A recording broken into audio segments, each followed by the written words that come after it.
Storage methods and handling. Storage methods have a direct effect on the useful life of material. While proper storage can extend life, slovenly, haphazard, overcrowded conditions soon result in damage to collections. Moreover, poor quality storage enclosures can accelerate the deterioration of the material they are intended to protect. Handling by staff and users also directly affects the useful life of library collections. Damage to books is cumulative. Repeated poor handling can quickly transform a new book into a worn one, and a worn book into an unusable book that requires costly repair, rebinding, or replacement.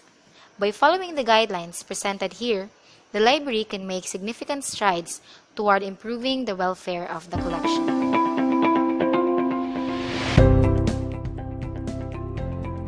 For the maximum protection of books, the following rules should be enforced. First, shelve books so that they are not difficult to remove or replace. Books which are tightly shelved will soon be damaged when they are removed or replaced. Second, shelve small, structurally sound books upright. Third, they should not be pulled off by the shelves by the head cap, a practice that causes the head cap to fail, tearing the spine of the binding. Fourth, if there is no room, push back the books on either side of the one to be retrieved to expose enough of the spine to allow for a firm grip on either side of the spine with the thumb and fingers. And then lastly, the book should be removed and the remaining books on the shelf and the bookends readjusted. Poor handling procedures can cause significant damage to books, resulting in restricted, delayed, or discontinued use, or even requiring expensive treatments before the volume can be used again. One important way of preserving the usability of materials is keeping food and drink away from them and reading areas.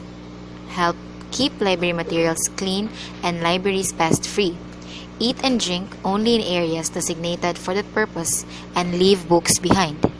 Then, keep library collections clean, cool, and dry, and minimize exposure to light and food remains and residues in order to slow chemical reactions and processes that cause paper, cloth, leather, plastics, and other materials to decay.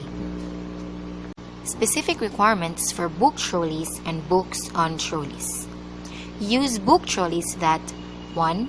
Have large rubber wheels, for this helps stability and maneuverability and reduces vibration. 2. Have wide shelves or protective rails to secure the items in transit.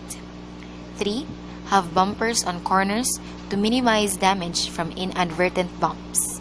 And then, when putting books on trolleys, ensure that first, they are shelved upright on the trolley and are properly supported as in the stacks.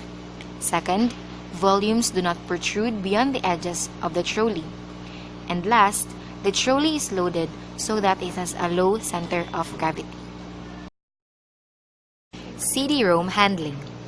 Discs are subject to physical and chemical stresses and instability.